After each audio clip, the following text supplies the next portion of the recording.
Bora, Fel, para as informações do Corinthians nessa terça-feira. Informação, notícia importante agora com a Aline Nascimento, direto da ESPN. Então deixa o seu like, se inscreve no canal, ative o sininho para você não perder nada do Corinthians, informações todos os dias. Ao final do vídeo, comenta o que você achou desse vídeo, dessa situação aí, do depoimento do Sérgio Moura. Então, sem mais enrolações, bora pro vídeo. Sport Center de volta para falar de Corinthians, só que hoje com bastidores, caso vai de bet. Lili Nascimento chegando aqui com a gente, ao vivo, para atualizar a situação. O que é que a gente tem sobre isso? Lili, seja bem-vinda. Um beijo para você. Beijo, Gláucia. Beijo aos amigos do estúdio, ao fã de esportes. A gente está aqui na terceira delegacia, o DPPC, na região central de São Paulo, que investiga o caso Vai de Bet há mais de um ano. Neste exato momento, o ex-superintendente de marketing do Corinthians, Sérgio Moura, está depondo, está na sala junto com o doutor Tiago Fernando Correia e também com o promotor de justiça, o Juliano Atoge. Ele está prestando o depoimento na condição de investigado, assim como fez o Marcelo Mariano, ex-diretor administrativo, na data de ontem, e assim como fará o presidente Augusto Melo nesta próxima quarta-feira. O depoimento dele está durando cerca já de 2h30. A gente está aqui bem pertinho, para assim que acabar o depoimento, ele aparece com o advogado e diz que vai conversar com a imprensa. Lembrando que 3 depoimentos estavam marcados para essa semana, só recapitulando. Primeiro, do Marcelo Mariano, aconteceu na data de ontem, ele apareceu às 2h aqui na delegacia, na saída falou com a imprensa. Hoje, do Sérgio Moura, e amanhã o presidente Augusto Melo. Nós chegamos a noticiar também no nosso site, colegas de imprensa também, que a defesa do presidente Augusto Melo teria pedido adiamento do depoimento dele para quarta-feira. Queria que fosse outro dia, alegando que a defesa não teve acesso aos autos do processo. Porém, hoje pela manhã, o advogado dele, doutor Ricardo Cury, esteve aqui na delegacia, conversou com o delegado na saída, falou com a nossa equipe também e disse que ele não pediu para adiar e que o presidente Augusto Melo estará aqui na delegacia às 2h de amanhã, mesmo dia em que o Corinthians entra em campo pelo Campeonato Brasileiro contra o Fluminense lá na Neoquímica Arena. Então, por hora, a gente aguarda o depoimento do Sérgio Moura e aí, na data de amanhã, na quarta-feira, do presidente Augusto Melo. Lembrando que há mais de um ano essa investigação está seguindo e o delegado precisa apenas desses 3 depoimentos, os 3 na condição de investigados, para poder aí sim encerrar o inquérito e encaminhar ao Ministério Público. Gláucia. Boa, Lili, a gente segue contigo aí acompanhando. Qualquer novidade, saindo agora passe aqui, livre aqui. Pode falar lá. com o doutor. Tudo bem, doutor? Boa tarde. A gente está ao vivo. O Sérgio poderia ficar junto, só para, né, que você representar ele? Para o senhor, doutor? Tá. Como é que foi o depoimento? Bom, o depoimento, assim como o Sérgio fez desde o início, quando ele colocou à disposição o cargo de superintendente de marketing para que as investigações tomassem o melhor curso possível. Hoje ele veio aqui e prestou os esclarecimentos dele, respondeu todas as perguntas, tanto do doutor Juliano, promotor de justiça, quanto do doutor Tiago, o delegado. Não restou dúvidas que, em momento algum, o Sérgio agiu de má fé ou tampouco tenha praticado o crime, como muitas vezes foi relatado aí pela mídia. No que diz respeito ao inquérito policial, o feito ele corre sob sigilo. O que nós não temos nem autorização, nem podemos, a temeridade aí de falar qualquer informação que consta ali. Logicamente eu sei que vocês vão ficar sabendo aí, mas nem de mim nem do meu escritório essas informações vão sair. Mas o que eu posso adiantar para vocês é que o Sérgio, ele respondeu todas as perguntas. A gente não teve nenhuma intercorrência durante o ato e tudo correu da melhor maneira possível e creio que isso aí vai ser demonstrado lá na frente, no possível relatório final ser elaborado pela autoridade policial. Como investigado e não testemunha, causou um certo incômodo? O que o senhor pode falar sobre isso? Não, de forma alguma. Investigado, todos nós podemos ser, né? Aquele que chega na frente no inquérito policial é que narra a situação. Investigado, todos nós aqui estamos fadados. Acho que cabe à autoridade policial agora avaliar tudo que foi colhido durante as investigações e aí, no possível relatório final, tomar as medidas que ele achar necessário. Tá bom? Obrigado, gente. Até mais. Bom, tá aí então, Gláucia, a gente conversando com o doutor José Roberto, representante do Sérgio Moura, o ex-superintendente de marketing do Corinthians. Lembrando que esse foi o segundo depoimento. Vamos acompanhar até a saída aqui, porque amanhã será exatamente esse trajeto aqui que será feito pelo presidente Augusto Melo, tá? Então ele está descendo ali, chegou acompanhado do advogado, agora deixa a delegacia, o segundo depoimento da semana, e amanhã a polícia consegue encerrar esses depoimentos às 2h com o presidente Augusto Melo aqui nesse mesmo local. Gláucia. Ô, Lili, obrigada, pegando a informação ali também no lance. Qualquer novidade a gente segue por aqui também. Lili vai acompanhando ao longo de toda a nossa programação. Também vamos informando. Mas vamos imaginar que nada disso estivesse acontecendo.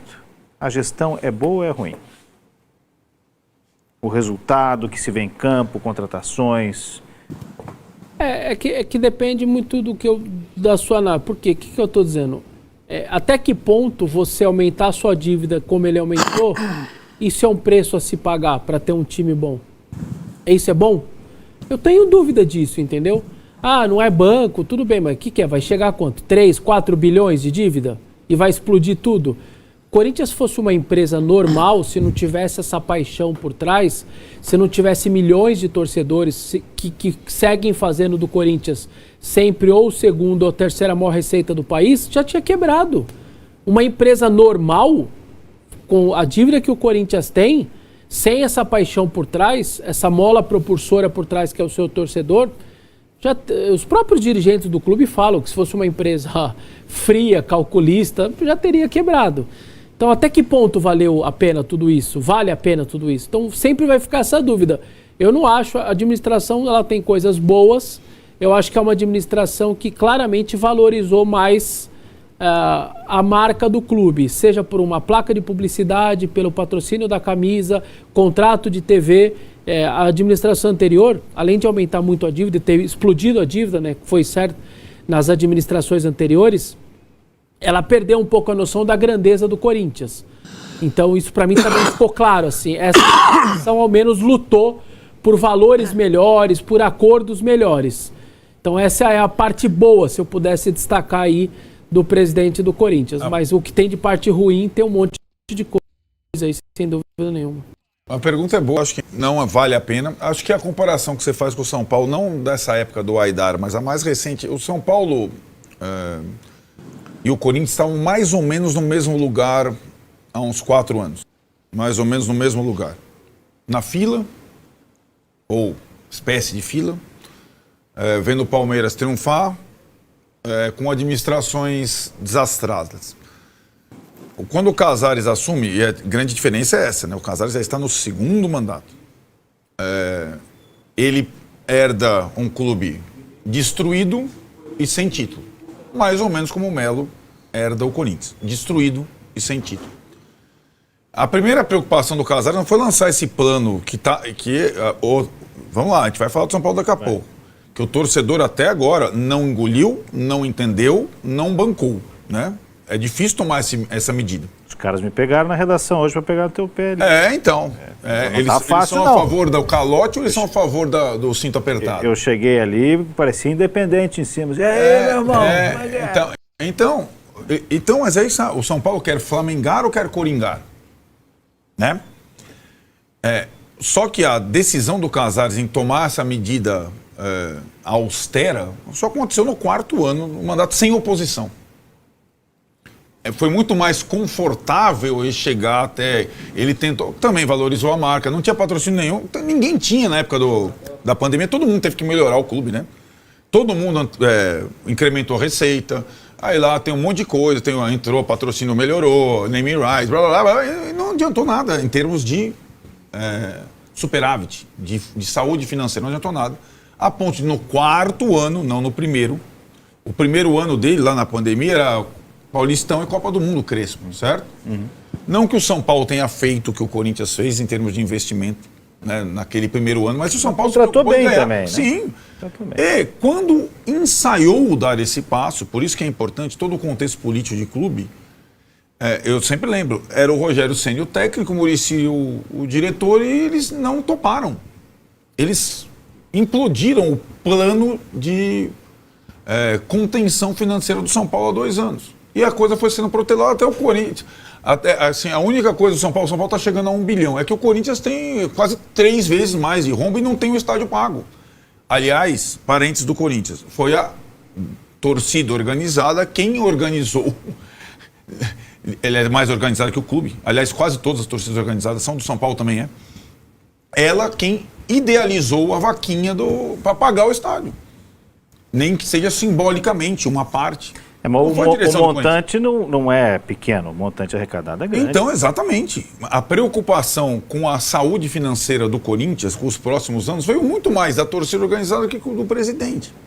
E o que me faz crer é que agora não necessariamente eles vão andar de braços cruzados.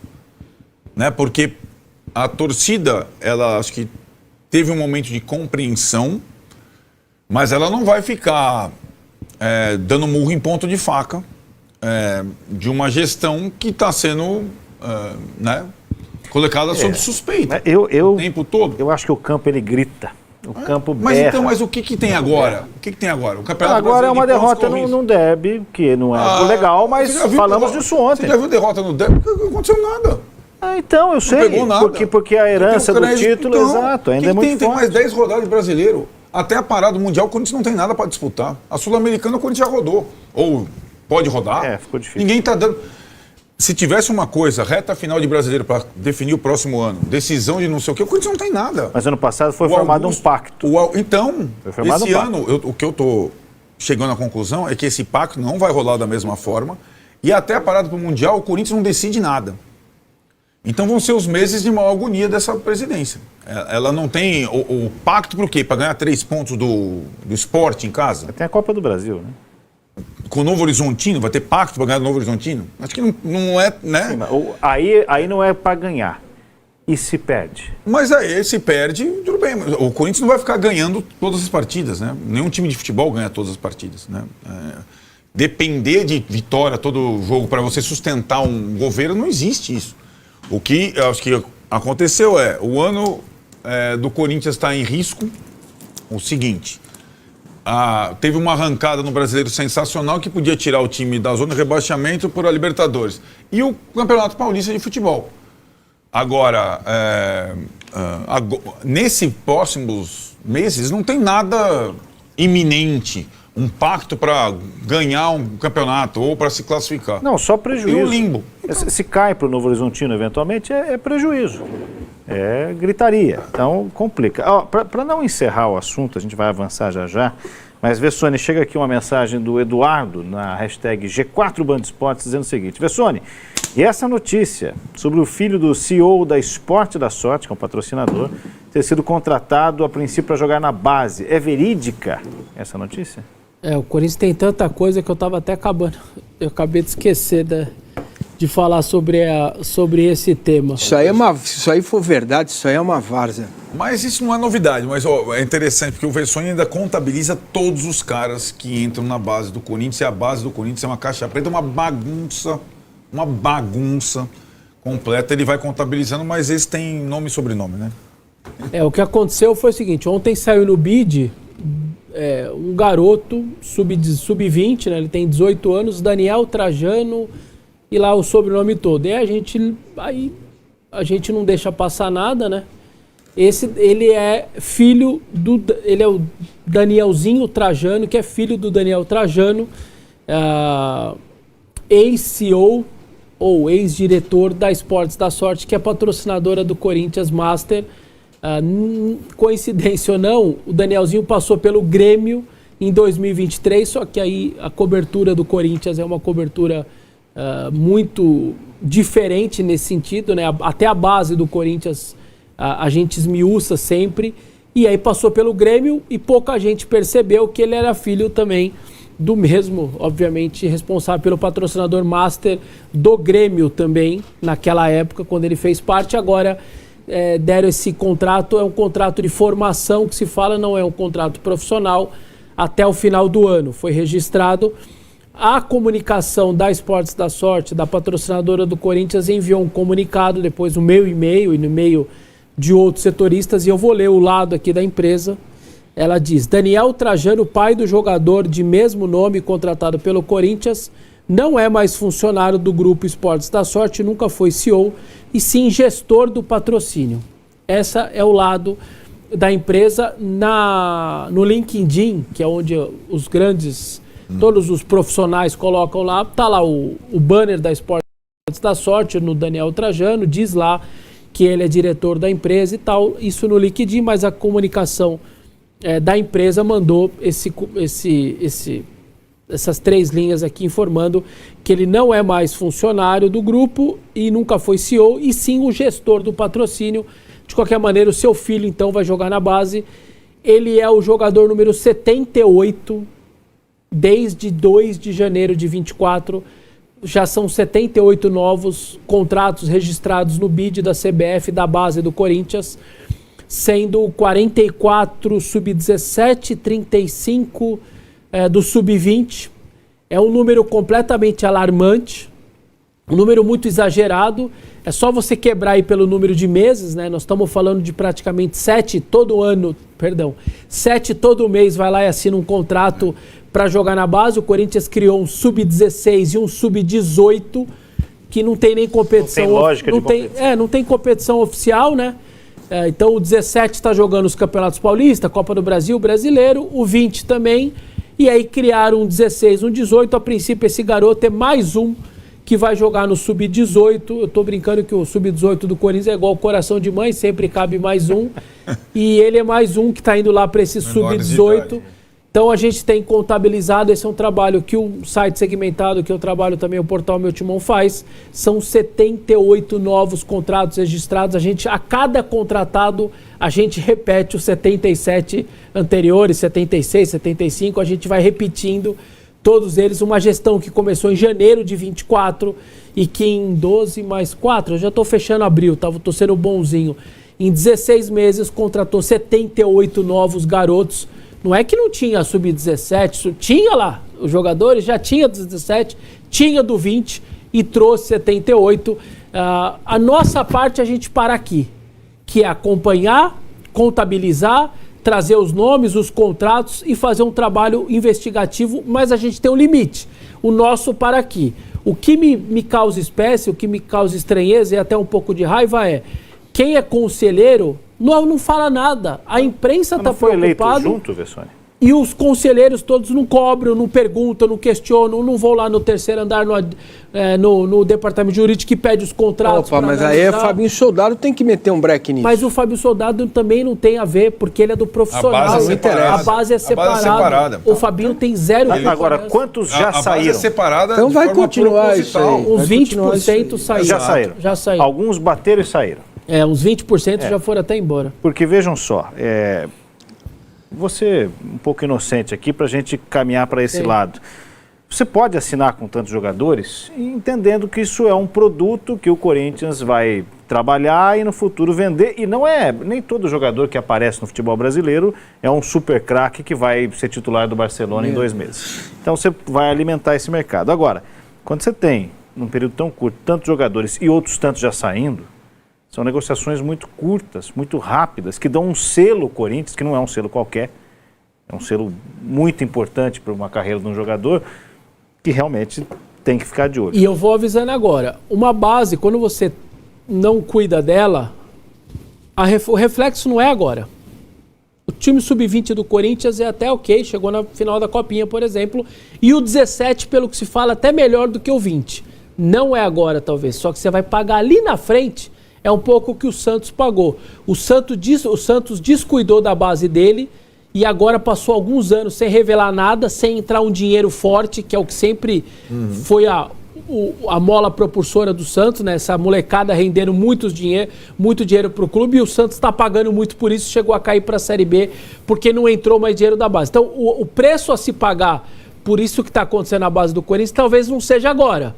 Daqui 2 anos, 3 anos, 4 anos, a gente veja o reflexo e cabe aí aos conselheiros, sobretudo, né, cobrarem, tentar entender o que está acontecendo lá. Inacreditável, né, gente? Isso é inacreditável. Na nossa época, você falou que você é mais novinho, Napoleão, quando a gente cobriu o Corinthians, tinha um diretor bem poderoso, foi bem lá, o Fran Papaiordano, né? Grande Fran Papaiordano. Mas é aquela coisa mais amadora, da época passada, dos diretores que ajudavam e tal.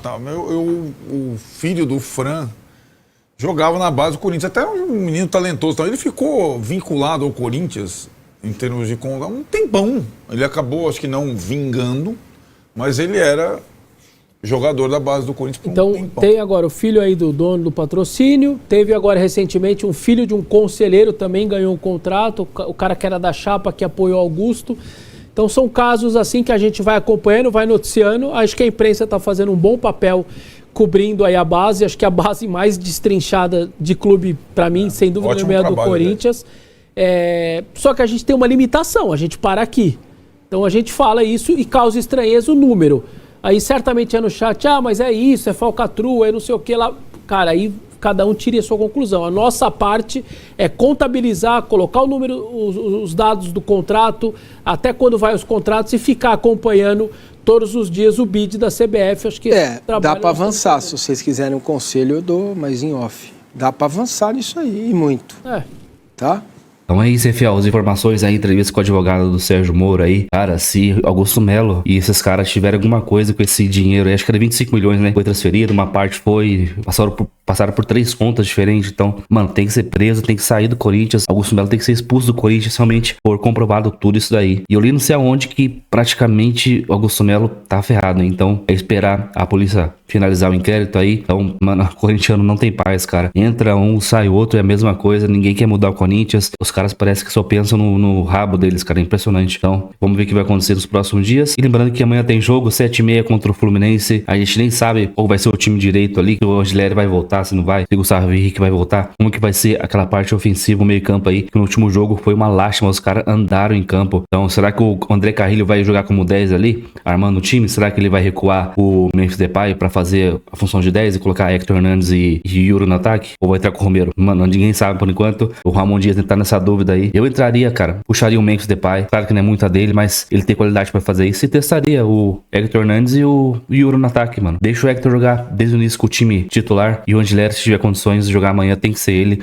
Nada de colocar o Hugo na lateral esquerda, que é horroroso. Fala que ele é mais defensivo que o Bidu, mas, cara, ele não defende bem, ele não ataca bem. Ele é um dos piores laterais que eu já vi com a camisa do Corinthians. Então, vamos ver como vai ser o time de amanhã. E tem que vencer, se não vencer, meu irmão, a crise vai começar a ser instaurada no Corinthians. E depois que a gente perdeu pro Palmeiras, parece que acendeu um sinal de alerta. Então, vamos ver o que vai acontecer amanhã. Amanhã os caras vão ter que correr tudo que não correram no último jogo. Vou ter que correr amanhã, mano. Dá 100%, 200% pra sair vitorioso contra o Fluminense. Então é isso, deixa o seu like, se inscreve no canal, ative o sininho pra você não perder nada do Timão, nenhuma informação do Corinthians. Então até o próximo vídeo, valeu, é nóis.